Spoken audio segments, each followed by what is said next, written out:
Good morning, everybody.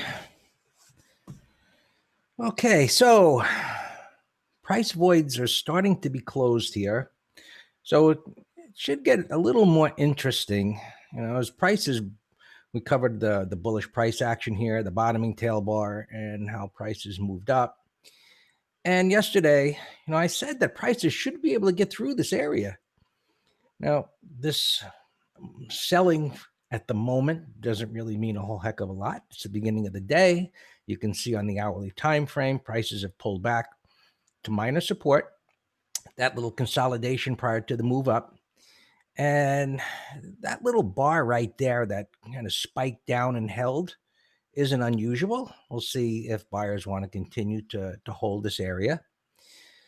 That being said, the fact that it is at that resistance area is going to have an effect. And now our job is to assess how much of an effect that has. So how do we do that? Well, really simple.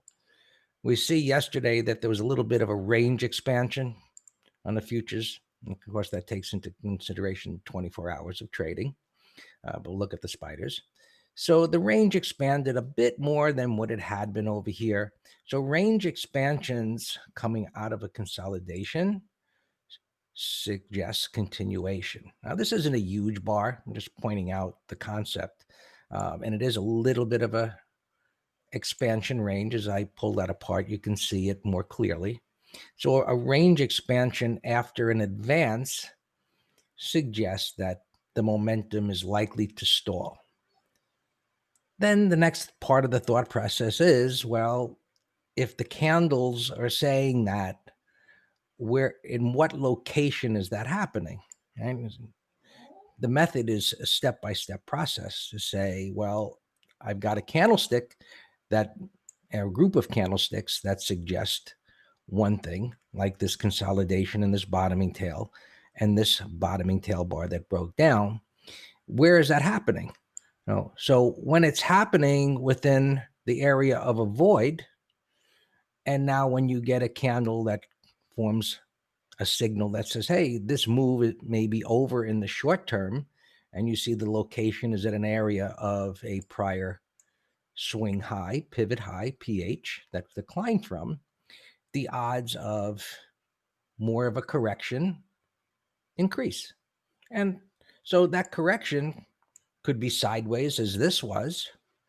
And if it breaks the low, and you can see I moved this up to the bottom of yesterday's low. The first reference point of support is yesterday's low within the daily time frame or any time frame. Smaller time frames don't mean a whole heck of a lot, breaking a prior low, whereas on a daily, it's more meaningful. But should it break the low, what happens? Meaning, does it break the low with a big red bar, or does it break the low and form a bottoming tail bar? Right? Different messages at different times, and then, of course, in what location. So going into today, the expectation, or my bias anyway, is that momentum is stalled or should stall. Things could become choppy, and possibly, maybe things start to sell off a little bit more. Now, if prices, looking at the S&Ps here, can get through this area, they enter a new void, which would then suggest that prices, looking at the weekly chart, could go all the way back up to the old high. Now, what we always do, whether it's an individual market, a sector, or an individual stock, well, we would look at what's happening in other markets. So as I see the S&Ps here, and Dan will cover some of the stocks that are bringing up the rear, so to speak, coming off of the bottoms, they may not be near any resistance. However, the broader markets coming into areas of resistance is likely to stall them. And I've seen some of the airlines that are gapping up here. So I think, just based on historical normal patterns, those airlines may experience some profit taking today. So we'll see. Now, the NASDAQ futures, you can see the weekly chart is right up at the prior high. Now, yesterday I said, that the way prices were moving, they should be able to continue to move up. So whether today or tomorrow are stall days, this kind of a pattern typically takes out the old high. And then is when you start to see more selling. It's kind of like, wherever the stops are, things break through those areas. And then that's where the turn becomes. And you can see what happened over here, right down here at the lows, as prices broke down through the lows. And that's where the reversal began to happen. So we'll be keeping an eye on that. And the sector rotation that we've talked about, others have talked about, you see the leaders beginning to stall here. And just looking at the futures yesterday, a little narrow range day, right? A stall in momentum, a small body versus the range expansion that we saw in the S&Ps. So this, while it's moving up nicely, is bringing up the rear in comparison to what the Qs have done that have led the way. So while nothing has broken down yet here in any means whatsoever, to break a prior day's low with a pattern like this would be relatively easy. How meaningful would it be? Not very at all. However, if the selling was to continue down to the prior low and we got a bigger candle, yes, it would. Now, would that violate the trend?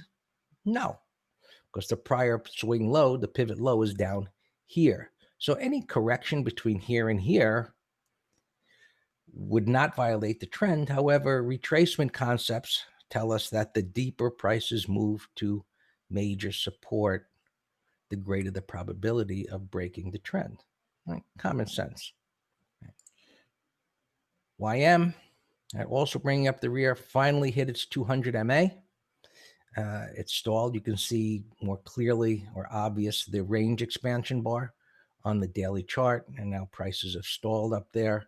We'll see to how much they actually stall. But so the 200 is close to the swing high, and it's another way of assessing relative strength or weakness. I mentioned this yesterday. The S&Ps were above the 200. This is below. We're just touching it. This is below the swing high, the pivot high. S&Ps are already there. So this is playing some catch up. Right? This is another nice bullish type of consolidation there after a move up. The Russell, right, now hasn't been able to get up into that resistance. And as we look at this pattern, right, part of what I said yesterday was this one could potentially play catch up, but that prior high, we can't see it there. I have to go to a different time frame. This could turn into an M top. So along the idea or theme of prices closing the void and momentum stalling here, we really want to keep an eye on this underperformer if it really cannot continue to play catch up, and whether this turns into an M top versus this pullback that was bought. Remember, M tops set up the unexpected, meaning you have an uptrend, you have a shallow retracement that suggests strength, and it should take out the high. And sometimes it takes out the high and then it fails. So the same way we look at the other markets, what we want to see is, does yesterday's low get violated? I'll take a look at breadth and sentiment, Jake, in a second. Let's just get through this. So what spread do you mean? Kenneth, I will leave that for Dan to answer. He covers the spreads and gappers. Give me a second and I'll be done. He'll address that for you. Bonds have been weak over the last few days, and you see that they're falling off the cliff here. I said a couple of days ago, I'm surprised the market is not taking notice of this, because as bond prices go down, interest rates go up, and that is competition for equities. Now, interest rates are historically extremely low, so not a big deal long term.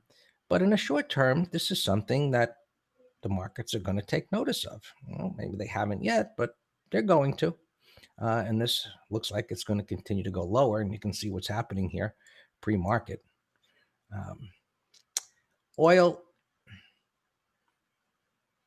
is stalled here. Got this unfilled gap, little tails on the top and the bottom, momentum stalling there as well. And gold, we always take a look at. Just been in this trading range at the bottom of the range. Buyers stepping up here a little bit, normal, right? Sellers up at the top, buyers at the bottom. And one of the things that we've covered in prior mornings was that this consolidation, as the market has moved higher, is still relatively bullish in that it didn't break down through this level.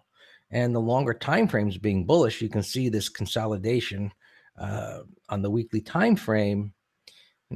The buyer stepping up here, doing so in anticipation that this is going to break out above the highs.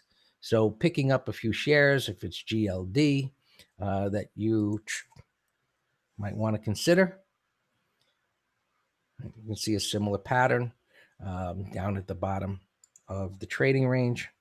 You might also take a look at GDX, the miners, which tended to play catch up over here, but they're down at support as well. And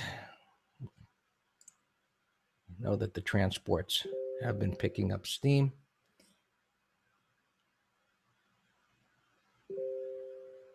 Yeah, okay, Dan telling me that he had to go help a subscriber that was whatever, couldn't get into the room, probably has some open positions, and you can get nervous with such a thing. Anyway, so transports have been doing well, playing catch up, and same story.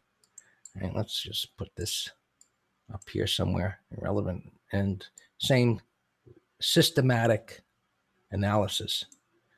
Go and look at the prior low in anything on a daily chart, and step by step, you see if that first reference point of support was violated, and then swing lows, systematic analysis. Breath. Jake wants to look at breath. Where is that chart? Is this it? Here we go. So breath is at an extreme. And I don't like to use the word overbought, but that might make more sense to you. It's not necessarily overbought. It's at a historical extreme, which is actually showing strength that it's here. But markets get to a point where they get, let's say, too strong, which seems counterintuitive. And I think who said McGraw said breath was strong, and you can see the closing breath yesterday was strong. That this is the day-to-day breath spiked up into an extreme level as it did over here, and then we measured that on this daily, this McClellan oscillator, and it's up here at an extreme where markets typically begin to pull back. So when we combine the charts, voids, closing of voids, price patterns, and we have our market internals that historically tell us caution on the long side, breath in this case, then we look at sentiment and see if sentiment is in agreement with it, because one without the other historically is not reliable. But when they're both at extremes and you have markets closing voids, the probability of profit taking at a minimum increase exponentially. So we'll see what today and tomorrow brings as to what the markets are going to do. Let's just minimize this. Again, looking at the broader markets and, just looking at the spiders here, you see yesterday's gap up and pushing into resistance. So to take out yesterday's low would not be a big move at all. So we shall see. This is at 312. It's right around where it was there. Down maybe a little bit. Up would take a little bit, but still trending up there on the 5-minute. Actually, this may not be on 24 hours since I updated these charts. Right, it's on. I wanted to make them a little bigger, so a little easier viewing in the morning on YouTube, and you see the down move here. So yesterday's low is right 309.94. This spike down, so we're getting a bit of a gap down. Right, it's at 310 here, so right around yesterday's low. So a gap up and push higher, and now a gap down. Well, that's short-term bearish, and there's an unfilled gap down below. So again, all of this is coming together where, let's say, we are reading the tea leaves of the charts, support, resistance, voids, market internals, what different markets are doing in relation to each other to create a bias as to what the probabilities are today and in the coming days. Oh, there you go. All yours, Dan. All right, good morning. Just giving some of these alerts that I gave to our subscribers.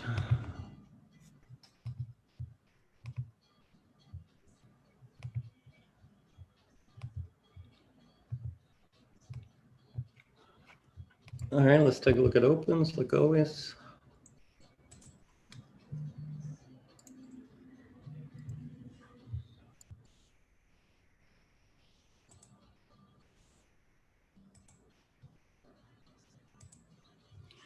Weekly. AMD call spread looks great. Boeing put spread, and we have a directional. I lost my pre-market here.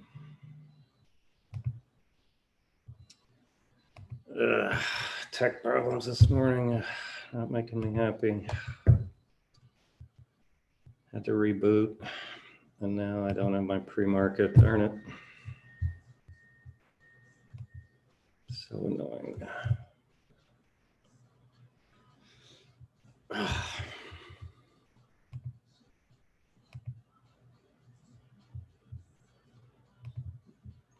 Let me see if this one has it. Yeah, Alex, look, I won't even open a new page now. Jesus. Yeah, no, Alex, I wanted to Zoom you over the weekend, but yeah, Greg took off. But yeah, I need to do that. This is just, I want to scream. All right, so Boeing is gapping up huge. So I tighten the stop. If you were a short-term trader, you'd want to sell some. We're going to leg into a covered call.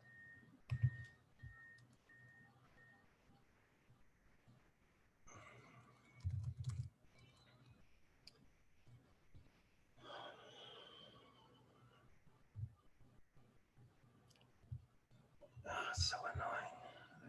All right, I'm going to try to exit out of here. I just need my gaps in the morning. Look, now it won't even save to close.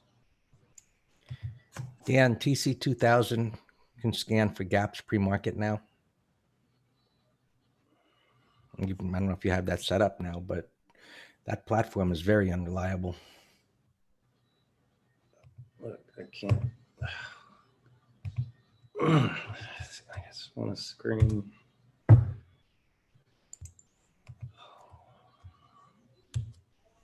I can't even control alt delete now. So just go through, Dan, just go through some of the things that you know. I am. I'm just. Don't get frustrated. You'll screw your day. So frustrated. All right. So anyway, cost is gapping up. Right here, 310. We have a call spread. We're going to stop out of it, 5-minute high, and leg into a condor, selling a put spread. Delta, the airlines are up. We have both a directional, a bull call debit spread, and a put spread. A dunking call spread looks fine. Lyft put spread, Google put spread with a break-even stop. RCL put spread, Win put spread and a directional. This is another one. I said pre-market. You could sell a third. Let me give you that. I already gave it to our subscribers. That was a beautiful trade yesterday.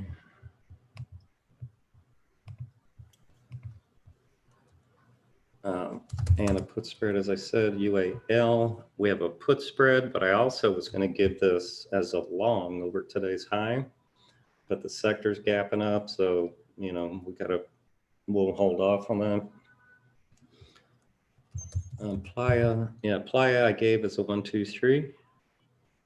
This is actually another. Oh no, that's a hotel, not an airlines. Playa Hotels, 1, 2, 3 on volume from a bottoming pattern. I actually nibbled on some of that pre-market. I bid for it. Got filled at 361. Colette, if you mention entering a position as it triggers, does that also include? No, no, it does not include pre-market. No. Unless we specifically use the word we're doing something pre-market, like just read like I just did there when sold 1/3 pre-market. ADS long stock, Azul long stock, and that's the one I said we will. We sold some pre-market. Boeing we mentioned. Dell we mentioned. GoDaddy, we're in trail mode. We're long stock. H long a third position.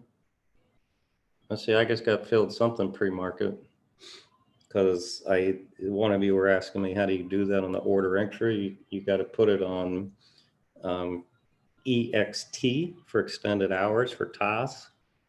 So I was offering something out. I'm not going to even look, but I got filled something pre-market right there at a limit. I was selling something in the strength. IQV. We're in trail mode. Norwegian, we have a put spread, and this is also cruise ships are gapping down a little bit today, which is good. Let them consolidate a little more, and then this is a possible breakout candidate in the junk sector stocks. SPGI, we're long stock, working in trail mode. UNH covered call. VXX long puts, and we tightened the stop yesterday. WCN long stock in trail mode, and when we talked about. All right. So those are all the open positions are fine. We'll just keep an eye on this Costco to put on a put spread. eBay gapping up 51 bucks. Wow. Wow.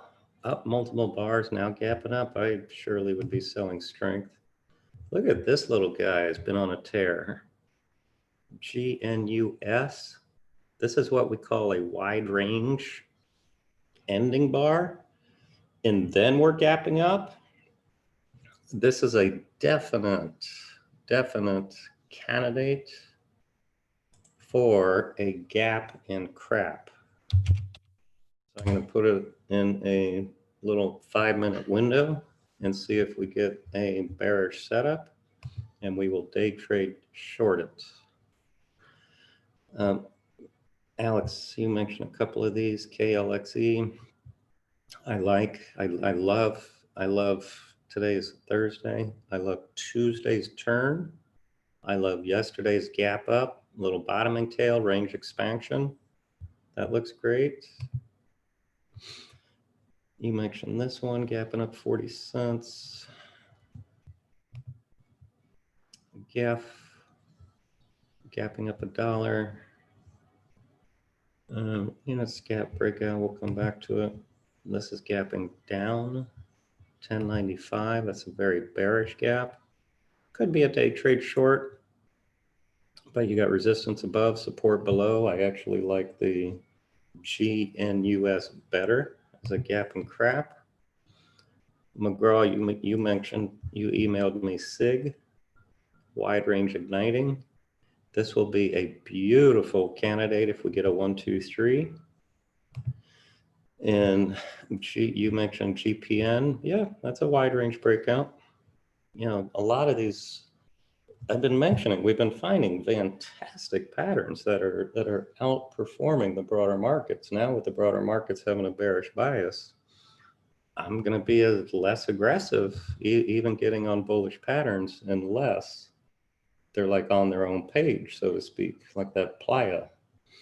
I mentioned I entered Playa pre-market.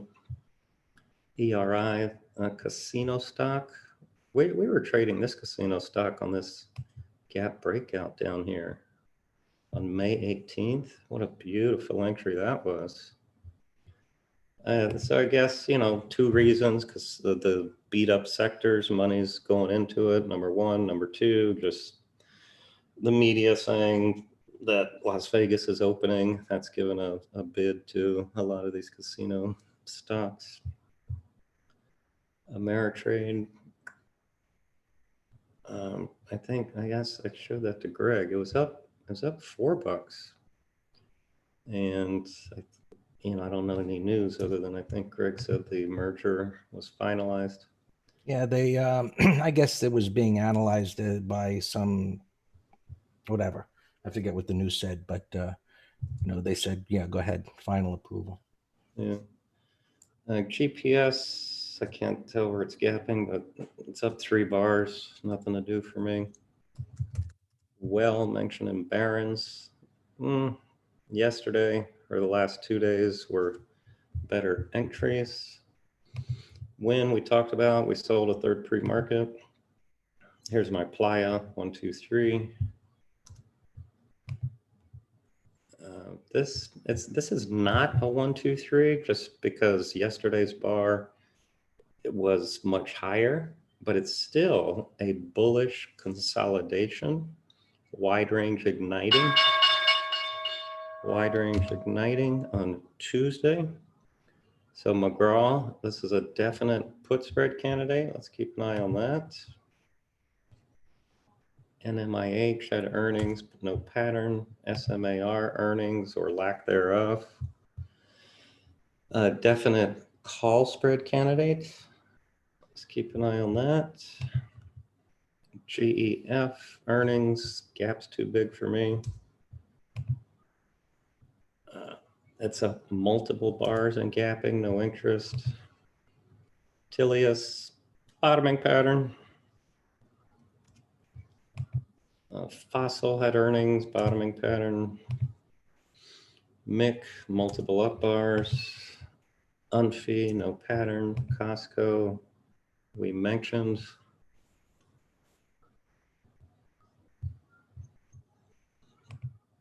Costco.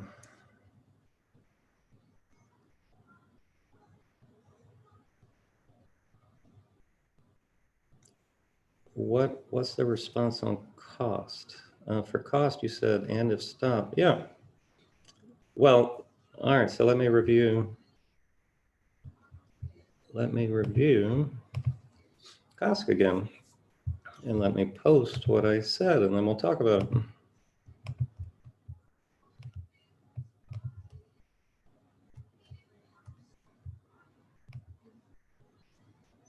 All right, so we have the 315, 320 call spread on cost. So it's still, that expires tomorrow. So it's still $4 away.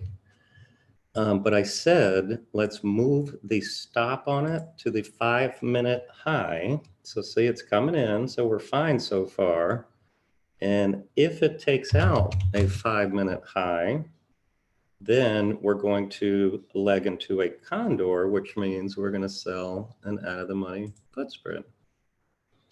So I'm not sure what the confusion is. It's right there. Right now, the 305, 300s, we aren't going to get a good credit because the 300 puts are too spready. They're 14 by 59, so the midpoint's only 25. And that's why I give limits. I said it closed at 110, but I'll take 50. If this takes out the 5-minute high, of course I would sell an out of the money for 50 cents. We might even consider doing one for next week as a new trade. All right, so the 315s. So remember, we're already out half at a profit. The midpoint right now to close our 315 320 is 36 cents. So despite the bullish gap against us, we are still locking in a profit. Isn't that a beautiful thing? It's a beautiful thing. As Trump would say, it's very beautiful. All right, so I'm gonna just move stop now, 311.06. I'm not gonna even wait 5 minutes. Let's do 311.06.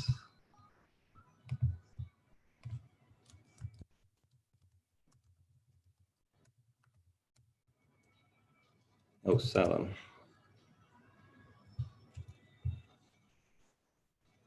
And then we will look at selling a put spread for next week.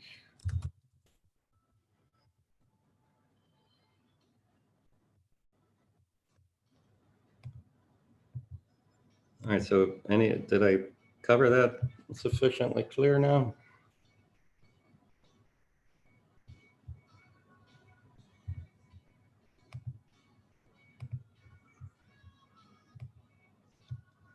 All right, so we have the 315. I'm gonna get it loaded up here. All right, so move your stop if you're in the call spread to the day's high.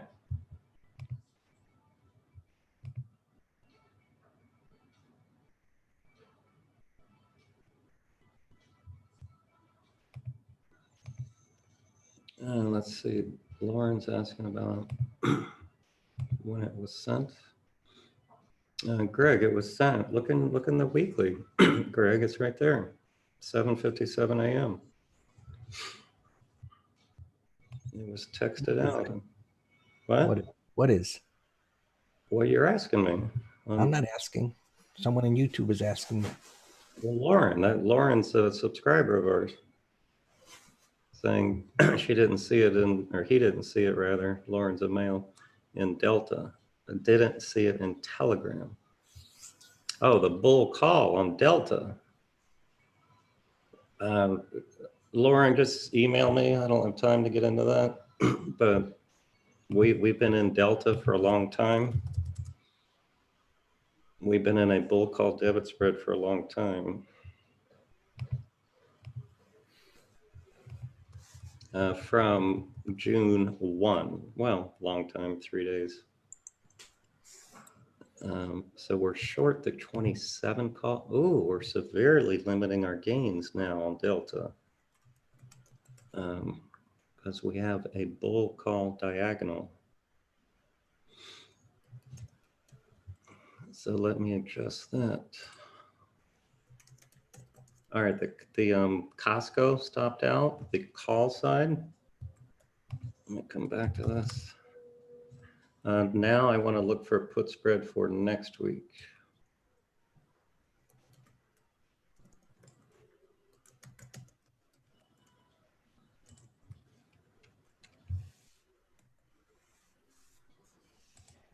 Let's do 302, 297, 54 cents.